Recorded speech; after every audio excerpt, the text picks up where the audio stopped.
नमस्कार मित्रों, कैसे आप सभी। आज हम आपको प्राचीन भारत के इतिहास लगभग जो 27 वर्षों के पिछले 27 वर्षों के हल प्रश्न हैं उन्हीं को बारे में चर्चा करेंगे। और ये प्रश्न किसके हैं? कि प्राचीन भारत के इतिहास है। इसके बाद हम मॉडर्न हिस्ट्री भी लाएंगे। ठीक है, तो चलिए शुरू करते हैं। और ये आपको याद रहे, ये 1992 2018 तक के जितने भी एग्जाम हुए उनका एक प्रश्नों का संकलन है, जो कि रेलवे परीक्षा 2024 आरपीएफ हो या अभी ग्रुप डी एनटीपीसी हो, उसके लिए सबके लिए आपके इंपॉर्टेंट होने वाला है। तो मैं आपको ऐसे 100 प्रश्न ऐसे करवाने वाला हूँ। ये सारे प्रश्न क्या हैं? पिछले वर्ष में पूछे गए प्रश्न हैं। तो शुरू कर लेते हैं हमारे आज के पहले प्रश्न। तो हमारा पहला प्रश्न है, सिंधु घाटी सभ्यता से संबंधित है। तो सिंधु घाटी सभ्यता जो है कांस्य युग से संबंधित है। एक हमारा इसका सही उत्तर हो जाएगा। अगला है, हड़प्पा सभ्यता लगभग 2500 वर्ष पूर्व में फली फूली थी, जिसे आज हम कहते हैं, उसे आज हम किस नाम से जाना जाता है? तो उसे पश्चिमी भारत और पाकिस्तान के नाम से जाता है। दूसरा हमारा इसका सही उत्तर हो जाएगा। अगला प्रश्न है, सिंधु घाटी सभ्यता एक है। तो सिंधु घाटी सभ्यता एक कैसी सभ्यता है, ये पूछा जा रहा है। तो ये कांस्य युगीन सभ्यता है। कौन सी सभ्यता है? कांस्य युगीन सभ्यता। 4 हमारा इसका सही उत्तर हो जाएगा। हमारा अगला प्रश्न है, पत्थर की बनी नृत्य करते हुए पुरुष की मूर्ति नटराज किस स्थान पर पाई गई थी? तो किस स्थान पर पाई गई है मूर्ति? किसकी? पुरुष की, जो नृत्य करते हुए पत्थर की मूर्ति, तो हड़प्पा स्थान पर पाई गई है। ठीक है, 4 हमारा इसका सही उत्तर होगा। ठीक है, अगला है, धौलावीरा एक पुरातात्विक स्थल किस समय अवधि से संबंधित है? तो किस समय अवधि से संबंधित है? तो आपको पता, धौलावीरा ये सिंधु घाटी सभ्यता, यानी कि सी हमारा इसका सही उत्तर हो जाएगा। कौन सा उत्तर सही का उत्तर होगा? सी इसका सही उत्तर हो जाएगा। ठीक, अगला है, निम्नलिखित में से कौन सा स्थल सिंधु घाटी सभ्यता का हिस्सा नहीं है? तो निम्न से कौन सा ऐसा स्थल है जो सिंधु घाटी सभ्यता का हिस्सा नहीं है? तो ये स्थल कौन सा? उरुक या स्थल है जो सिंधु घाटी सभ्यता का हिस्सा नहीं है। बाकी हड़प्पा की बात करें, ये भी देखिए, और मोहनजोदड़ो भी है, और लोथल भी है। अगला है, निम्नलिखित में से कौन सा पशु हड़प्पा सभ्यता की मोहरों पर अक्सर देखा जाता था? तो कौन सा ऐसा पशु है जो कि मोहरों पर दिखाई देता था? तो ये बैल है। कौन है? बैल है। दूसरा हमारे इसका सही उत्तर हो जाएगा। आप लोग क्या है, प्रैक्टिस सेट है आपके लिए, तो आप लोग क्या है करते जाइए कि आपके कितने प्रश्न सही हो रहे हैं। अगला, सिंधु घाटी सभ्यता में खोजा गया पहला स्थल है। तो सिंधु घाटी सभ्यता में खोजा गया पहला स्थल कौन सा है? तो निम्नलिखित में से हड़प्पा था। हड़प्पा की खोज कब की गई थी? 1921 में की गई थी, दयाराम साहनी के द्वारा। ठीक है, अगला है, सिंधु घाटी सभ्यता की सबसे महत्वपूर्ण विशेषता क्या थी? तो सिंधु घाटी सभ्यता की सबसे महत्वपूर्ण विशेषता क्या थी? अगर बात करें तो इसकी सबसे महत्वपूर्ण विशेषता थी सी नंबर, यानी कि ईंटों से बनी इमारतें। क्या थी? ईंटों से बनी इमारतें। हमारा इसका सही उत्तर हो जाएगा। अगला है, हड़प्पा सभ्यता का कौन सा शहर विशेष रूप से मन का निर्माण, संग कटाई, धातुकार मोहर निर्माण और बाट निर्माण सहित शिल्प उत्पादन के लिए समर्पित था? तो ऐसा कौन सा शहर था जो आदि के लिए समर्पित था? तो इसका सही उत्तर होगा चनहूदड़ो। इसका सही उत्तर होगा, क्या होगा? चनहूदड़ो इसका सही उत्तर होगा। 4 हमारा। अगला है, निम्नलिखित में से किस नदी का नाम ऋग्वेद में केवल एक बार दिया गया है? तो ऐसी कौन सी नदी है जिसमें ऋग्वेद में इसका नाम एक बार उल्लेख किया गया है? तो गंगा नदी। और पूछा जाए सर्वाधिक बार किस नदी का उल्लेख किया गया है? तो सिंधु नदी का। ये भी आपको क्या याद रखना है?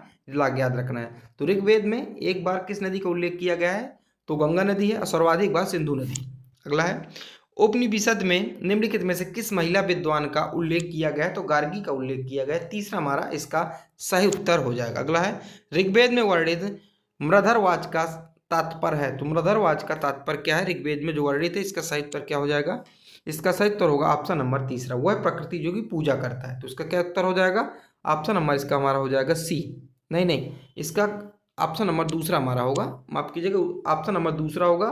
तो जो मृधरवाच जो ऋग्वेद में वर्णित, इस शब्द का तात्पर्य वह जो बलि नहीं देता उसे कहा जाता। अगला है, निम्नलिखित में से कौन सा कथन गलत है? निम्नलिखित में से कौन सा कथन गलत है? ये कथन आपको छांट कर बताना है। तो इसका सही उत्तर होगा ऋग्वेद को पाठ करने और सुनने के बजाय पढ़ा जाता था। तो ये गलत है। बाकी क्या है हमारे बिल्कुल सही है। तो प्रश्न के हिसाब से हमारा पूछा रहा कौन सा गलत है, तो तीसरा हमारा इसका सही उत्तर हो जाएगा। ठीक है, अगला है, निम्नलिखित में से किस वेद को गीतों की पुस्तक या मंत्रों का वेद या गीतों का योग भी कहा जाता है? तो कौन? सामवेद को कहा जाता है। क्यों? क्योंकि सामवेद में क्या है? गीतों का उल्लेख है।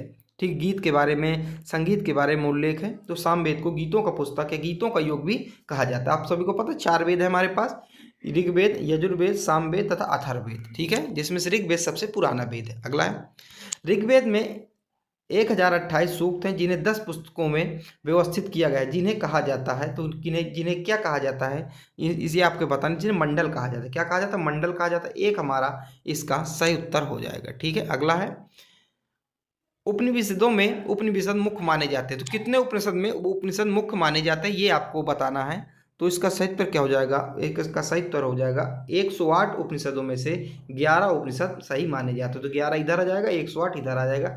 एक हमारा इसका एकदम सही उत्तर हो जाएगा। प्रश्न है हमारा, वैदिक काल में राजाओं द्वारा प्रजा से एकत्र कर को क्या कहा जाता है? जो एकत्रित कर किया जाता था वैदिक काल में राजाओं द्वारा प्रजा से, उस कर को क्या कहा जाता था?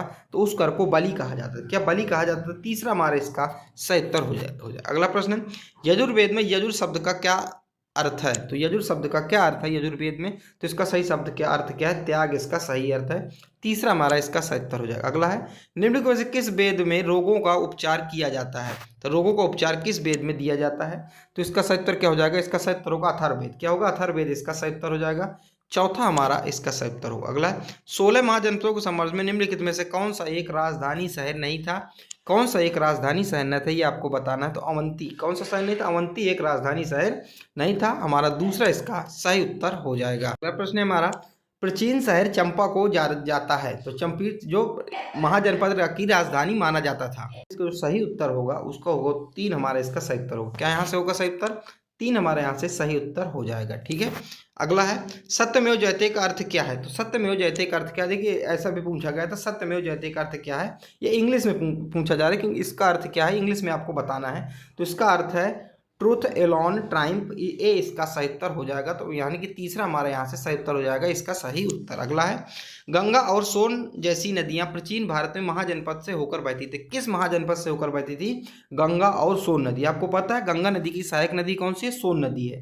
तो ये गंगा नदी और सोन नदी प्राचीन भारत में महाजनपद किस महाजनपद से होकर बहती थी आपको बताना है। तो मगध महाजनपद से होकर बहती थी, ये आपको याद रखना है। अगला है, अब देखिए 16 महाजनपदों तो उसकी राजधानी कौन कौन सी है ये आप ये पता होना चाहिए, इसलिए मैंने यहाँ पर ये PDF को लगाया है। देखिए अंग की बात करें तो अंग महाजनपद की राजधानी चंपा थी या चंपा नगरी थी।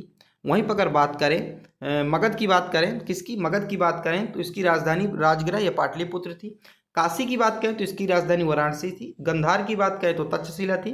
कुरु की बात करें तो इंद्रप्रस्थ थी। और अगर कौशल की बात करें तो जिसकी बात है श्रावस्ती अयोध्या थी। सूरसेन की बात करें तो मथुरा थी। और कंबोज की बात करें यहाँ पे तो राजापुर इसकी राजधानी थी। मल्ल की बात करें तो कुशीनगर पेवापुरी इसकी राजधानी थी। और वत्स की बात करें तो कौशाम्बी इसकी राजधानी थी। और चेदी की बात करें तो सुक्तिमती इसकी राजधानी थी। मत्स्य की बात करें तो विराटनगर इसकी राजधानी थी। पंचाल की राजधानी क्या थी? तो अहिल्या कंपिल इसकी विराटनगर की राजधानी थी पंचाल की। और वजी की राजधानी क्या थी? तो वैशाली। विदेह मिथिला किसकी राजधानी थी? वजी की राजधानी थी। और अवंती की राजधानी कौन सी थी? तो अवंती की राजधानी थी उज्जैन थी। और अस्मक की राजधानी कौन सी? तो पोटली अस्मक की राजधानी थी। ये 16 महाजनपद हैं तथा उसकी राजधानियां हैं, ये आपको पता होना चाहिए, इसलिए मैं यहाँ पर इसको करवाया है आपको। अगला प्रश्न है हमारा, महाजनपदों के राजाओं ने किलों का निर्माण करवाया क्योंकि यह प्रदान करते हैं, क्योंकि ये क्या प्रदान करते थे? सुरक्षा प्रदान करते थे, इसलिए उन्होंने किलों का निर्माण कराया था। तो दूसरा हमारे यहाँ से सही उत्तर हो जाएगा। ठीक है, अगला है, ऋग्वेद में ऐसे मंत्र जिन्हें अप्रमाणित वलखिलिया भजन शामिल हैं, तो कौन से हैं? इन्हें कितने वेद है ऐसे ऋग्वेद में? ऐसे कितने मंत्र हैं? ठीक है, कितने मंत्र हैं ऋग्वेद में? ऐसे कितने मंत्र हैं? तो ऐसे कितने मंत्र हैं? तो ये ऐसे आपका सही उत्तर क्या होगा? इसका सही उत्तर होगा 1028 मंत्र। कितने? 1028 मंत्र, यानी कि दूसरा हमारे यहाँ से सही उत्तर हो जाएगा। अगला है, निम्नलिखित में से कौन सा वेद जादुई अनुष्ठानों और तंत्र मंत्र के बारे में बताता है? तो कौन सा ऐसा वेद है जैसे जादुई अनुष्ठान हो गया, तंत्र मंत्र के बारे में अथर्ववेद बताता है। जैसे सामवेद आपको पता है, सामवेद क्या बताता है? संगीत के बारे में बताता है। उसी तरह जो है अथर्ववेद जो जादू टोना तंत्र मंत्र के बारे में बताता है। अगला है, निम्नलिखित में किस वेद को गीतों की पुस्तक कहा जाता है? तो ये सामवेद को कहा जाता है। ये प्रश्न रिपीट हो चुका है। ठीक है, रेलवे के पास सारी है, रेलवे के प्रश्न है, तो आप लोग इनको हल्के में मत लीजिएगा, ये सारे पढ़ के जाइएगा। अगला है, विशिष्टाद्वैत दर्शन के संस्थापक कौन थे? तो विशिष्टाद्वैत जो दर्शन के संस्थापक रामानुजाचार्य थे। कौन थे? रामानुजाचार्य थे। तीसरा हमारा इसका सही उत्तर होगा। अगला, निम्नलिखित में से कौन 16 महाजनपदों में से एक नहीं है? तो कौन सा 16 महाजनपदों में से एक नहीं है? तो कामरूप। कौन सा नहीं है? कामरूप नहीं है। तो 4 हमारा इसका सही उत्तर हो जाएगा। अगला प्रश्न है, निम्नलिखित में से कौन सा भगवान बुद्ध के 4 आर्य सत्यों में से नहीं है। तो कौन जो है 4 आर्य सत्यों में से नहीं है भगवान बुद्ध के। तो इसका सही उत्तर क्या होगा हमारा, इसका सही उत्तर होगा ऑप्शन नंबर तीसरा, यदि इच्छाओं की पूर्ति नहीं होती तो दुखों से बचा जा सकता है। बिल्कुल गलत है। तो इस प्रश्न के हिसाब से हमारा तीसरा इसका सही उत्तर हो जाएगा। अगर इच्छाओं की हमारी पूर्ति नहीं होती तो हमें और क्या होता है, दुख की प्राप्ति होती है, हमें और दुख होता है। जैसे हमने चाहा कि मुझे मिल जाए, अगर मुझे उस चीज़ की प्राप्ति नहीं होती, मेरी इच्छा नहीं पूरी होती, तो हमें दुख प्राप्त होता, ना कि हमें दुख से बचा जा सकता है। तो तीसरा ये ऐसा भगवान बुद्ध ने नहीं कहा था। अगला है, रानी माया देवी ने किस पेड़ के नीचे गौतम बुद्ध को जन्म दिया था। तो किस पेड़ के नीचे, साल के पेड़ के नीचे। 4 हमारा इसका सही उत्तर हो जाएगा। अगला है, बौद्ध धर्म में त्रिरत्न का क्या अर्थ है। तो त्रिरत्न का क्या अर्थ है बौद्ध धर्म में, ये आपको बताना है। तो त्रिरत्न का क्या अर्थ है, तो त्रिरत्न का अर्थ है बुद्ध, धम्म और संघ। तो दूसरा हमारा इसका सही उत्तर हो जाएगा। ठीक है। अगला प्रश्न है, द्वितीय बौद्ध संगीति द्वारा वैशाली में आयोजित की गई थी। द्वितीय बौद्ध संगीति किसके द्वारा आयोजित की गई थी, तो कालाशोक के द्वारा। किसके द्वारा, कालाशोक के द्वारा आयोजित की गई थी। 4 हमारा इसका सही उत्तर हो जाएगा। अब देखिए सब आपके लिए बौद्ध संगीतियां हैं, कौन कौन सी बौद्ध संगीति कहाँ हुई थी आप लोग एक बार याद कर लीजिए। ठीक है। तो सबसे पहले मैं बताऊं, बौद्ध समिति कुल 4 हुई थी। कितनी संगीतियां हुई थी, 4 समिति हुई थी। ठीक है। उसमें से अगर प्रथम की बात करें तो प्रथम बौद्ध संगीति 483 में, कब हुई थी, 483 में हुई थी। कहाँ हुई थी, राजगृह में हुई थी। उस समय शासनकाल किसका था, अजातशत्रु का शासनकाल था। और उस समय अध्यक्ष कौन थे, महाकाश्यप थे। ये आपको जो चारों कॉलम है, चारों कॉलम आपको याद होने चाहिए, समय, स्थान, अध्यक्ष तथा शासनकाल। ठीक है। और द्वितीय बौद्ध संगीति की बात करें तो 383 में थी, वैशाली में इसका स्थान था, और अध्यक्ष सभाकामी इसके अध्यक्ष थे, कालाशोक के शासनकाल में हुई थी। वहीं पर तृतीय बौद्ध संगीति की बात करें तो 255 इसका समय था। ठीक है। और पाटलिपुत्र स्थान पर हुई थी। अध्यक्ष इसके कौन थे, तो मोगलीपुत्र इसके अध्यक्ष थे, और शासनकाल अशोक के शासनकाल में हुई थी। वहीं पर अगर चौथी बौद्ध संगीति की बात करें तो प्रथम शताब्दी यानी कि 100 ईस्वी में हुई थी। कुंडलवन कश्मीर में हुई थी, और वासुमित्र इसके अध्यक्ष थे, शासनकाल कनिष्क का था उस समय। तो कुल 4 बौद्ध संगीतियां हुई थी जो मैंने आपको यहाँ पर बता दी है। ठीक। अगला प्रश्न हमारा है, अगला प्रश्न है जातक कथाएं से संबंधित है। तो निम्न में से जो जातक कथाएं किससे संबंधित है ये आपको बताना है। तो इसका सही उत्तर होगा जातक कथा जो बौद्ध धर्म से संबंधित है। ये पूछा जाता है। ठीक है, याद रखिएगा, ये पूछा गया है। आरआरबी में जितने प्रश्न मैं आपको 100 प्रश्न करवाऊंगा, ये सब क्या है, आरआरबी यानी कि रेलवे द्वारा पूछे गए प्रश्न है। ये हल्के में इन्हें मत लेने की भूल मत कीजिएगा। ठीक। अगला है, दीघा निकाय लंबे प्रवचनों का एक संग्रह है जो क्रमशः शिलाखंड, महावग्गा और पथेर नामक 3 खंडों में विभक्त किया है। तो कितने जो है विभक्त नामक खंडों में, 3 खंडों में विभक्त किया, तो कितने हैं कुल ये आपको बताना है, संख्या बतानी है। तो 34 हैं। कितने, 34 यानी कि 34 यहाँ पे चौथा हमारा इसका सही उत्तर हो जाएगा। अगला है, बुद्ध ने अपना पहला उपदेश सारनाथ में अपने 5 शिष्यों को दिया जिसे कहा गया। तो जो बुद्ध के जो उपदेश है उसे क्या कहा गया, जो जिसे प्रथम उपदेश जो है सारनाथ में दिया था उसे क्या कहा गया, तो उसे कहा गया था धम्म चक्र परिवर्तन। क्या कहा था, धम्म चक्र परिवर्तन कहा गया था। 4 हमारा इसका सही उत्तर हो जाएगा। अगला है, अगला, निम्नलिखित में से किस राजा ने कश्मीर में चौथी बौद्ध संगीति का आयोजन किया था। तो कश्मीर में चौथी बौद्ध संगीति का आयोजन किस राजा ने किया था, तो कनिष्क ने किया था। किसने, कनिष्क ने किया था। तीसरा हमारा इसका सही उत्तर हो जाएगा। चौथी बौद्ध संगीति की बात करा तो कनिष्क ने किया था। अब यहाँ पे देखिए आप लोग, देखिए फिर मैं आपको वही बताने की कोशिश करता हूँ। प्रथम बौद्ध संगीति किसके शासनकाल में हुई थी, अजातशत्रु के शासनकाल में। अब देखिए चौथी बौद्ध संगीति पूछ रहा है तो शासनकाल में कनिष्क के शासनकाल में हुई थी। कब हुई थी प्रथम बौद्ध संगीति, 483 में हुई थी। राजगृह उसका स्थान था, और अध्यक्ष थे महाकश्यप उसके अध्यक्ष थे। दूसरी बौद्ध संगीति 383 में हुई थी, और कहाँ हुई थी, वैशाली में हुई थी। उस अध्यक्ष कौन थे उसके, तो सभाकामी उसके अध्यक्ष थे, और कालाशोक के शासनकाल में हुई थी। वहीं पर अगर बात करें तीसरी बौद्ध संगीति तो कब हुई थी, तो तीसरी बौद्ध संगीति जो है हमारी हुई थी 255 ईसा पूर्व में, पाटलिपुत्र में हुई थी, और मोगलीपुत्र उसके अध्यक्ष थे, और शासनकाल उस समय अशोक का था। ठीक है। और अगर चौथी की बात करें तो प्रथम शताब्दी में हुई थी, कुंडलवन कश्मीर में, और वासुमित्र उसके अध्यक्ष थे, और कनिष्क के समय में हुई थी। तो प्रमुख जो बौद्ध संगीतियां जो आपको याद रखना है, इसलिए मैं बार बार जो है उन चीज़ों को आपको रिपीट करवा रहा हूँ कि चीज़ें आपको क्या दिमाग में एकदम फिट हो जाए। अगला है, उस बौद्ध ग्रंथ का नाम बताएं जिसमें भिक्षुओं के लिए नियम शामिल हैं, यानी कि भिक्षुओं को क्या करना चाहिए क्या नहीं करना चाहिए, उनसे नियम यानी कि रूल एंड रेगुलेशन उसमें किस बौद्ध ग्रंथ में शामिल है, तो विनय पिटक में शामिल है। किसमें, विनय पिटक में शामिल है। ठीक है। 2 हमारे इसका सही उत्तर। अगला है, ऐसा माना जाता है कि अंतिम अनुभूति के लिए बोध गया जाने से पहले गौतम बुद्ध ने यानी कि सिद्धार्थ ने 6 वर्ष तक किस स्थान पर पवित्र पूर्वक जो है ध्यान किया था? तो ऐसा कौन सा स्थान था जो बोध गया जाने से पहले उन्होंने उस स्थान पर ध्यान लगाया था? तो ऐसा इसका सही उत्तर क्या हो जाएगा? इसका सही उत्तर होगा हमारा प्राग बोधि, इसका सही उत्तर होगा तीसरा हमारे यहाँ से एकदम सही उत्तर हो जाएगा। अगला है, प्रथम जैन संगीति का आयोजन कहाँ किया गया था? तो प्रथम जैन संगीति का आयोजन कहाँ किया गया था? तो प्रथम जैन संगीति का आयोजन जो पाटलिपुत्र में किया गया था। मैं बार बार आपको बताता चला आ रहा हूँ, ठीक। अगला है, अगला हमारा यहाँ से हाँ, तो प्रथम जैन संगीति का आयोजन कहाँ हुआ था? अब देखिए, अब वहाँ से हमारा बौद्ध संगीति जो खत्म हो गया, यानी कि बौद्ध धर्म समाप्त हो गया। अब यहाँ से आरआरबी आपसे क्या है? अब आपको आरआरबी के अब यहाँ से संकलन है जैन धर्म। क्या है? जैन धर्म। अब जैन धर्म के बारे में आपसे पूछा जा रहा है। तो जो प्रथम जैन संगीति है कहाँ हुई थी? तो प्रथम जैन संगीति पाटलिपुत्र में हुई थी, ठीक है। अब बात करें जैन धर्म की, तो अगर पूछा जाए आपसे जैन धर्म का संस्थापक कौन था, आपसे पूछा जाए जैन धर्म का संस्थापक कौन था, तो जैन धर्म का संस्थापक आपसे पूछा जाए तो आपको बताना ऋषभदेव। क्या बताना है? ऋषभदेव। अगर वहीं पे आपसे पूछा जाए जैन धर्म के वास्तविक संस्थापक, आपसे जैन धर्म के वास्तविक संस्थापक पूछा जाए तो महावीर स्वामी आपको बताना है। और महावीर जो स्वामी थे ये 24 यानी कि 24वें नंबर के तीर्थंकर थे, ठीक है। जो जैन धर्म में टोटल जो है 24 लोग हुए। कितने? 24 तीर्थंकर हुए, जिसमें से फर्स्ट तीर्थंकर हमारे थे ऋषभदेव थे, जिन्हें बौद्ध धर्म का संस्थापक जैन धर्म का संस्थापक माना जाता है। और जो 24वें तीर्थंकर थे वो महावीर स्वामी थे, जिन्हें बौद्ध धर्म का जैन धर्म का वास्तविक संस्थापक माना जाता है। किस धर्म का? जैन धर्म का वास्तविक संस्थापक माना जाता है, ठीक है। तो ऋषभदेव जैन धर्म के प्रथम तीर्थंकर थे, और आदित्यनाथ जो दूसरे तीर्थंकर थे। 5वें तीर्थंकर सुमितनाथ थे। और अभिनंदन कौन थे? तो अभिनंदन जो है अभिनंदन नाथ ये चौथे तीर्थंकर थे, और पार्श्वनाथ 23वें तीर्थंकर। तो आपको 1, 23 और 24 ये 3 तीर्थंकर आपको विशेष रूप से याद रखना। और 24वें कौन थे? महावीर स्वामी खुद थे। अगला है, कितने वर्ष की आयु में महावीर ने ग्रह त्याग किया और निर्वाण की खोज में वन चले गए? तो कितने वर्ष की आयु में ऐसा उन्होंने किया था? तो उन्होंने 30 वर्ष की आयु में। कितने? 30 वर्ष के। दूसरा हमारा यहाँ से एकदम सही उत्तर हो जाएगा, ठीक है। अगला है, जैन धर्म का सबसे महत्वपूर्ण मौलिक सिद्धांत क्या माना जाता है? तो जैन धर्म का सबसे महत्वपूर्ण मौलिक सिद्धांत अहिंसा माना जाता है। क्या? अहिंसा, ठीक है।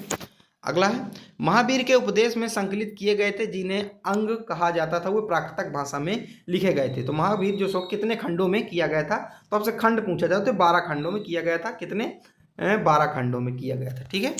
अगला है, चंद्रगुप्त मौर्य के शासनकाल के करीब दक्षिण बिहार में एक भयानक अकाल पड़ा था और उनके शिष्य कर्नाटक में श्रवणबेलगोला चले गए थे। तो कौन से ऐसे उनके शिष्य थे? तो उनका नाम था भद्रबाहु। क्या नाम था? भद्रबाहु नाम था। तीसरा हमारे यहाँ से एकदम सही उत्तर हो जाएगा। अगला प्रश्न है, महावीर स्वामी को जिन के नाम से जाना जाता था, जिन का अर्थ क्या होता था? तो यानी कि जैन धर्म में जिन का अर्थ क्या होता था? तो जिन का नाम अर्थ होता था विजेता। क्या? विजेता। और ये प्रश्न जो है मैं भी आपको बताऊंगा 2 बार रिपीट हुआ है, ठीक है। 2 बार रिपीट हुआ, तो ऐसे प्रश्न आपको याद रखना है। अगला है, वर्धमान मंदिर के संदर्भ में क्या सही नहीं बात आपको बताना है? वर्धमान महावीर के संदर्भ में क्या सही नहीं है? तो ऐसा कौन सा कथन है जो उनके विरोध में है, जो सही नहीं है? तो उन्होंने अपने जीवन काल में विवाह नहीं किया था, ये बिल्कुल गलत है। जो महावीर स्वामी थे, ये वर्धमान महावीर थे, इन्होंने अपने जीवन में विवाह किया था। उनके एक पुत्री भी थी जिसका नाम प्रियदर्शनी था। उनका एक विवाह भी उनके साथ जामली के साथ विवाह भी हुआ था, ठीक है। तो ये गलत है। अगला है, प्रथम तीर्थंकर ऋषभदेव और अंतिम तीर्थंकर महावीर के प्रतीक क्रमशः क्या है? तो प्रथम जो तीर्थंकर थे ऋषभदेव, उनका क्या प्रतीक चिन्ह है? प्रतीक चिन्ह हमें पूछा जाता है, ठीक है। और जो अंतिम तीर्थंकर थे महावीर, उनका क्या प्रतीक चिन्ह है, ये आपसे पूछा जा रहा है, ठीक है। तो हमारा प्रश्न होगा 48 का 4, इसका सही उत्तर हो जाएगा। क्या? यानी कि ऋषभदेव जो पहले तीर्थंकर थे ऋषभनाथ, उनका संबंध था वृषभ से, और जो अंतिम तीर्थंकर थे महावीर, उनका संबंध क्या है? प्रतीक चिन्ह क्या है? तो सिंह उनका प्रतीक चिन्ह। अगला है, जैन धर्म के बारे में निम्नलिखित में से कौन सा कथन सही नहीं है? यानी कि सही है। निम्न से कौन सा कथन सही है जैन धर्म के बारे में? तो इसका सही उत्तर क्या होगा? जैन शब्द की उत्पत्ति जिन शब्द से जिसका अर्थ विजेता होता है, बिल्कुल सही। और महावीर जैनों से पहले तीर्थंकर थे, ये बिल्कुल गलत। मैं आपको बताऊं महावीर कौन से किस नंबर के तीर्थंकर थे? 24वें नंबर के तीर्थंकर थे। पहले कौन से थे? तो पहले जो थे ऋषभदेव थे, ऋषभनाथ ऋषभदेव। तो इसका सही उत्तर क्या हो जाएगा? केवल एक हमारे यहाँ से सही उत्तर हो जाएगा, ठीक है। अगला है, महावीर की पुत्री प्रियदर्शनी का विवाह किससे हुआ था? मैंने बताया महावीर की एक पुत्री थी जिसका नाम था प्रियदर्शनी, उनका विवाह जामली से हुआ था। तीसरा हमारा इसका सही उत्तर होगा, यानी कि महावीर के दामाद कौन हुए? जामली हुए। अगला है, किस मौर्य शासक को यूनानियों द्वारा अमित्र घात कहा जाता था? तो किसको जो अमित्र घात कहा जाता था, ये आपको बताना है। इसका सही उत्तर क्या होगा? इसका सही उत्तर होगा बिंदुसार। क्या होगा? बिंदुसार हमारा इसका सही उत्तर हो जाएगा। तीसरा हमारा इसका सही उत्तर। अगला है, कौन सा साहित्यिक स्रोत यह बताता है कि कैसे चंद्रगुप्त मौर्य ने नंदों को उखाड़ फेंकने के लिए, पराजय के लिए, यानी कि चाणक्य की सहायता प्राप्त की? तो देखिए, चाणक्य ने क्या है, चंद्रगुप्त मौर्य को अपना क्या सिखाया था? क्योंकि उनको जो चाणक्य को घानानंद से अपना बदला लेना था, तो उन्होंने एक लड़के को पकड़ा, उस लड़के को भारत का सम्राट बना दिया, यानी कि चंद्रगुप्त मौर्य उसको तैयार कर दिया। तो इसका सही उत्तर क्या होगा? इसका सही उत्तर होगा हमारा मुद्रा राक्षस। मुद्रा राक्षस इसका सही उत्तर होगा। मुद्रा राक्षस एक पुस्तक का नाम है। ठीक है, अगला है, जिसके लेखक कौन? तो विशाख दत्त इसके लेखक है। आपको समझ में आ गया? ठीक है। इंडिका पुस्तक के लेखक कौन? तो मेगास्थनीज जो इंडिका पुस्तक के लेखक हैं। मैं आपको यही बता देता हूँ। देखिए, मुद्रा राक्षस के लेखक कौन है? तो विशाख दत्त हैं। इंडिका के कौन है? तो ये इंडिका के मेगास्थनीज, और अर्थशास्त्र के चाणक्य हैं। तो ये तीनों पुस्तक बहुत पूछी जाती हैं, रिपीटेड क्वेश्चन है, तो आपको सारी चीजें याद रखनी। अगला है, मौर्य काल में समाहर्ता का अर्थ है। तो समाहर्ता का अर्थ क्या होता था मौर्य काल में, आपको बताना है। तो मौर्य काल में समाहर्ता का अर्थ होता था प्रकलन और संग्रहण का प्रभारी अधिकारी। तीन हमारा इसका सही उत्तर हो जाएगा। यानी कि अगर उसकी बात करें, लोकल लैंग्वेज में बात करें, तो इसको स्टोर कीपर जो रहता था उसे समाहर्ता कहा जाता था। तीसरा हमारा इसका सही उत्तर हो जाएगा। अगला है, मौर्य काल के वंशानुगत सैनिकों को जाना जाता था के नाम से। तो किस नाम से जाना जाता था, ये आपसे पूछा जा रहा है। तो ये मौला के नाम से जाना, किसके नाम से? मौला के नाम से जाना जाता था। तो हमारे इसका सही उत्तर क्या हो जाएगा? हमारे इसका सही उत्तर होगा दूसरा, हमारे इसका सही उत्तर हो जाएगा। ठीक है, एक मिनट दोस्तों, इस प्रश्न को जो है देख लीजिएगा। इसको आप क्या स्टार मार्क कर दीजिए, इसमें कमेंट में मैं आपको इसका उत्तर लिख दूंगा, मुझे थोड़ा सा यहाँ पर कंफ्यूजन है। अगला है, भारत में अशोक के शिलालेखों का सबसे पहला गुण पूरा लेख किस लिपि में लिखा गया था? तो किस लिपि में लिखा गया था आपको बताना है। तो ये ब्राह्मी लिपि में लिखा गया था। किस लिपि में? ब्राह्मी लिपि में लिखा गया। चौथा हमारा इसका सही उत्तर हो जाएगा। ये लिपि वगैरह जो है ना पूछा जाता है। अगला है, अशोक ने किस प्रमुख शिलालेख में ब्राह्मणों और श्रमणों को सार्वजनिक उदारता का परामर्श दिया था? तो कौन सा जो शिलालेख था जिसमें ये उदारता का जो परिचय मिलता है, अशोक के उदारता का परिचय मिलता है, ये आपका कौन सा? इसका सही उत्तर क्या होगा हमारा? इसका सही उत्तर होगा हमारा तृतीय शिलालेख में। किसमें? तृतीय शिलालेख इसका सही उत्तर होगा हमारा। ठीक है, तो हमारा तीसरा हमारा इसका सही उत्तर हो जाएगा। ठीक है, अगला प्रश्न है, निम्नलिखित घटनाओं को कालानुक्रम क्रम से व्यवस्थित कीजिए। यानी कि पहली कौन सी घटना हुई थी वो व्यवस्थित आपको क्रम करना है। तो सबसे पहले इसका बात करें तो सबसे पहले बिंदुसार का जो राज्याभिषेक हुआ था। ठीक है, तो बिंदुसार का दूसरा हमारा पहले सबसे पहले होगा। अब इसमें देखिए, ये होगा नहीं, ये होगा नहीं, तो बच्चे दूसरा हमारा होगा या चौथा होगा? ठीक है, इसके बाद क्या हुआ था? इसके बाद कलिंग युग हुआ था। तो यानी कि दूसरा हमारा इसका सही उत्तर हो जाएगा। तो हमारा दूसरा यहाँ से सही उत्तर हो जाएगा। इसके बाद शुंग राजवंश आया था। पहला है, मौर्य शासन व्यवस्था में दीर्घ का क्या अर्थ है? तो तीर्थ का क्या अर्थ होता है मौर्य शासन व्यवस्था में? तीर्थ। तीर्थ शब्द का क्या अर्थ था? ठीक है, तो तीर्थ शब्द था उसका अर्थ क्या होता है? प्रशासनिक विभाग। क्या? प्रशासनिक विभाग।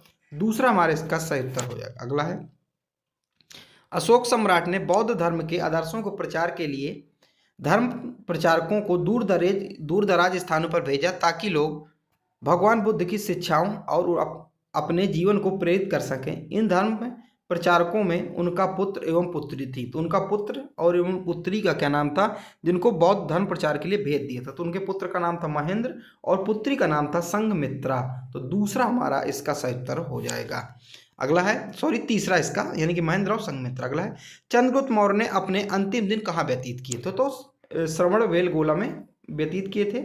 एक पहाड़ी का नाम है चंद्रगिर पहाड़ी, श्रवण बेलगोला, जो कि कर्नाटक में है। अगला है, किस राजवंश के अंतर्गत भूमि अनुदान पर सबसे प्रथम शिलालेख की जानकारी मिलती है? तो सबसे प्रथम शिलालेख की जानकारी सातवाहन वंश में मिलती है। कहाँ? सातवाहन। दूसरा हमारा इसका सही उत्तर हो जाएगा। अगला है, मौर्य काल के दौरान मथुरा का सबसे प्रसिद्ध साटक एक प्रकार का था। तो एक प्रकार का क्या था? साटक एक प्रकार का क्या था? साटक शब्द है, इसे किस शब्द है, यानी कि साटक क्या था? तो साटक वस्त्र का नाम था। क्या था? वस्त्र था। ठीक है, अगला है, भारत के प्राचीन राजवंश के संदर्भ में वसुदेव, भूमि मित्र और नारायण और सुशर्मन किस राजवंश के राजा थे? किस राजवंश के राजा थे? तो ये कण्व वंश के थे। कौन से? कण्व वंश के। तो चौथा हमारा इसका सही उत्तर हो जाएगा। अब हम शुंग वंश के बारे में देखेंगे कि राजवंश क्या था। तो शुंग राजवंश जो 185 ईसा पूर्व में जब मौर्य काल समाप्त हुआ था, ठीक है।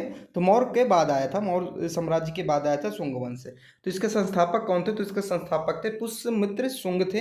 इन्होंने मौर्य साम्राज्य के अंतिम शासक की हत्या करके खुद जो है शुंग वंश का स्थापना की थी। तो प्रारंभ में इसकी राजधानी क्या थी? पाटलिपुत्र थी, लेकिन बाद में इसने अपनी राजधानी विदिशा स्थानांतरित कर दिया था। इसके बाद आता है सातवाहन वंश।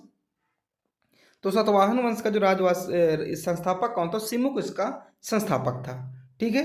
वह अशोक की मृत्यु के बाद क्या सिंहासन पर बैठा था। ठीक है। फिर इसके बाद आता है कुषाण, कुषाण राजवंश। तो इसकी स्थापना जो है कुजुल कडिया पोसिस द्वारा की गई थी।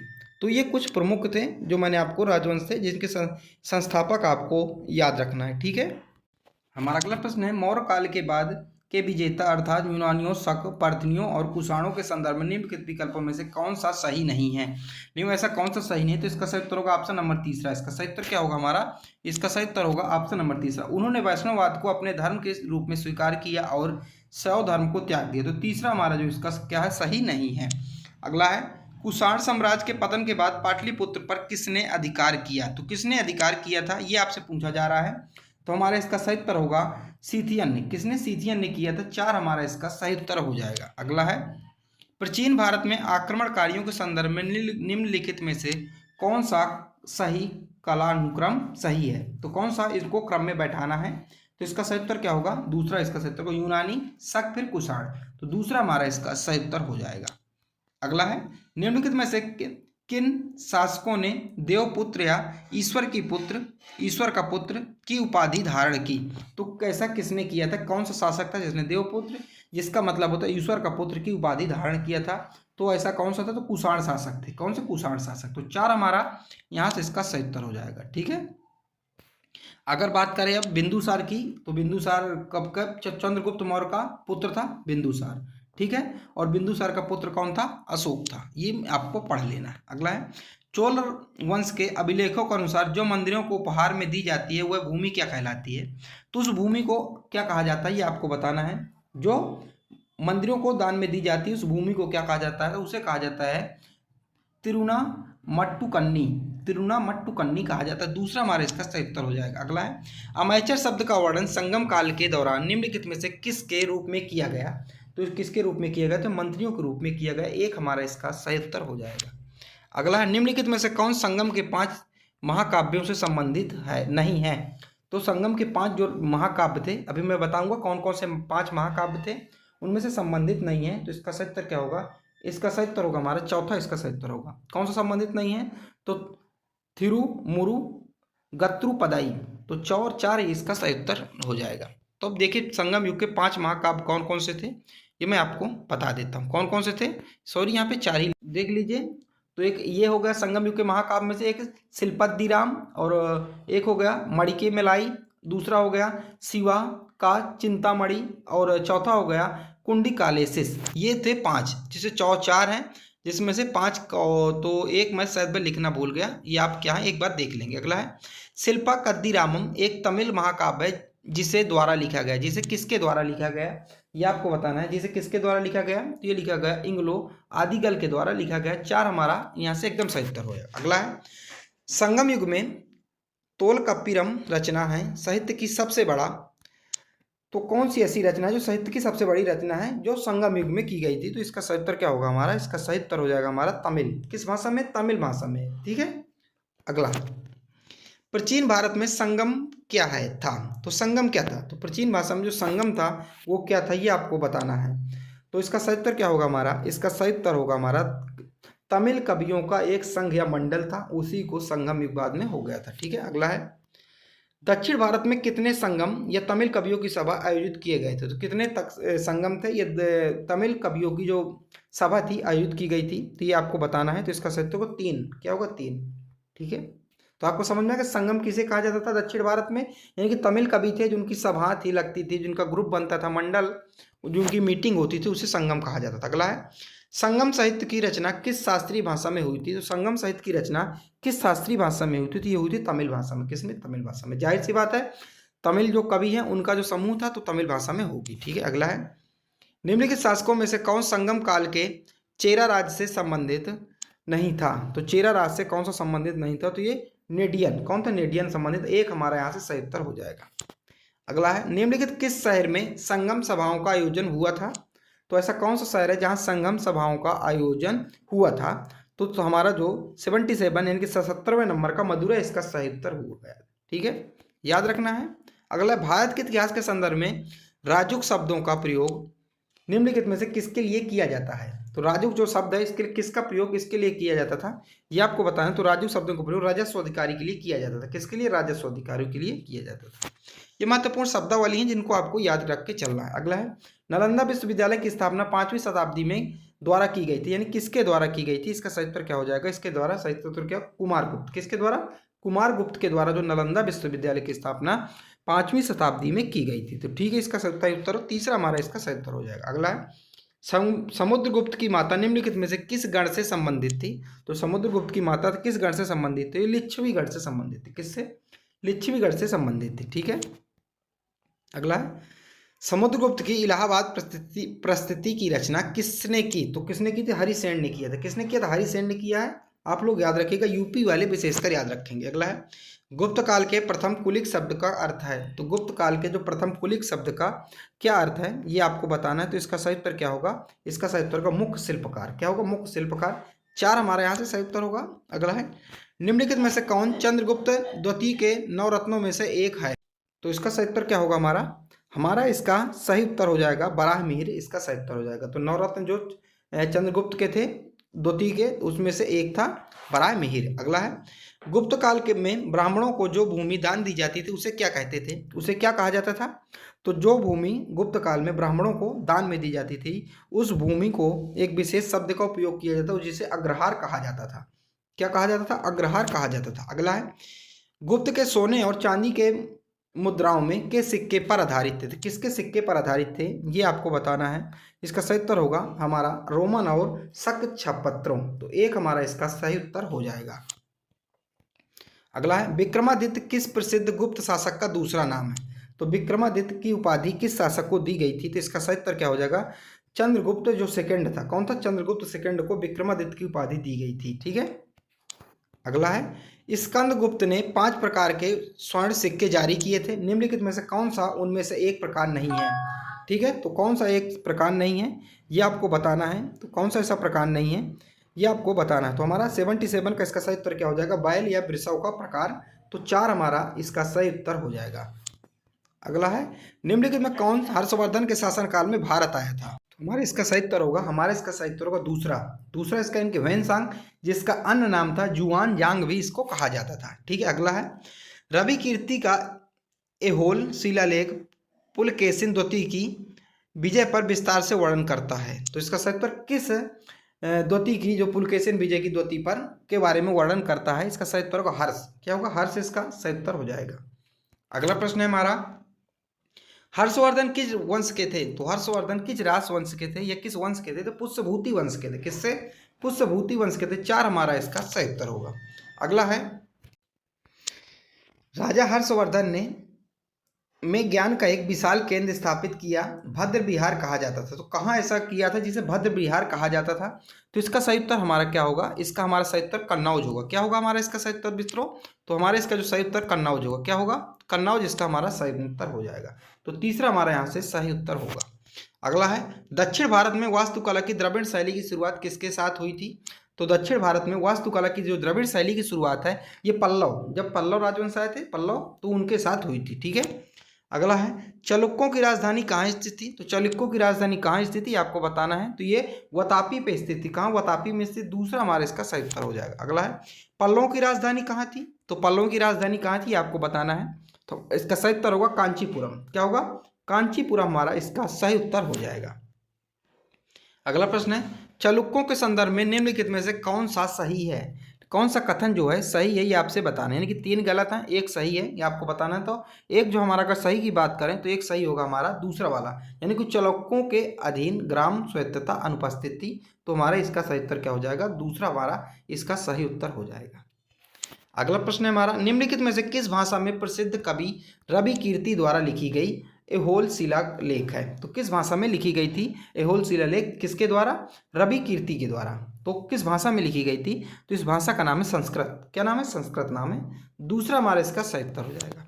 अगला प्रश्न है, और आज की वीडियो का ये लास्ट प्रश्न है हमारा, ठीक है। तो हमारा अगला प्रश्न है, पल्लव साम्राज्य के संदर्भ में निम्नलिखित कथनों पर विचार कीजिए। तो कथनों पर क्या करना है, विचार करना है, यानी कि कौन सा सही है कथन, ये आपसे पूछा जा रहा है इनडायरेक्टली। तो इसका सही उत्तर होगा हमारा तीसरा वाला, 1 और 2 दोनों। तो 1 और 2 दोनों, यानी कि महेंद्र वर्मन ने फर्स्ट ने इच्छुकों पर हराया और पल्लव साम्राज्य की मजबूत नींव रखी, बिल्कुल सही है। अगला है, महेंद्र वर्मन फर्स्ट ने मणिकवा सागर के प्रभाव में शैव धर्म ग्रहण किया, बिल्कुल सही है। तो हमारा तीसरा यानी कि 1 और 2 यानी कि दोनों सही है, तो हमारा यहाँ से हो जाएगा, ठीक है, आपको याद रखना है। तो आरआरबी द्वारा यानी कि रेलवे द्वारा जितने भी पूछे गए प्रश्न थे मैंने आपको बताया, और ये प्राचीन भारत का इतिहास था। कौन था, प्राचीन भारत का इतिहास था। इसके बाद मैं आपको मॉडर्न हिस्ट्री के भी ऐसे ही क्वेश्चन लेकर आऊँगा, 100 क्वेश्चन, ऐसे क्वेश्चन निचोड़, यानी कि 27 वर्षों के निचोड़ है, यानी कि 27 वर्षों में जो भी प्रश्न पूछे गए हैं प्राचीन भारत के इतिहास से, ठीक है। स्पेसिफिक पर्टिकुलर एक चैप्टर यानी एक टॉपिक प्राचीन भारत के इतिहास से जो भी प्रश्न पूछे गए थे 27 वर्षों में, तो वो सारे प्रश्न मैंने आपको करवा दिए। रेलवे वालों के लिए बहुत ही रामबाण साबित होने वाला है। इसके बाद मैं आपके लिए क्या लाऊंगा, इसके बाद में मॉडर्न हिस्ट्री का भी ले आने वाला हूँ। जियोग्राफी का हमारा चल रहा है, तो आप जियोग्राफी का जाके पढ़ सकते हैं। मिलते हैं अगली वीडियो पर, जब तक के लिए जय हिंद जय भारत।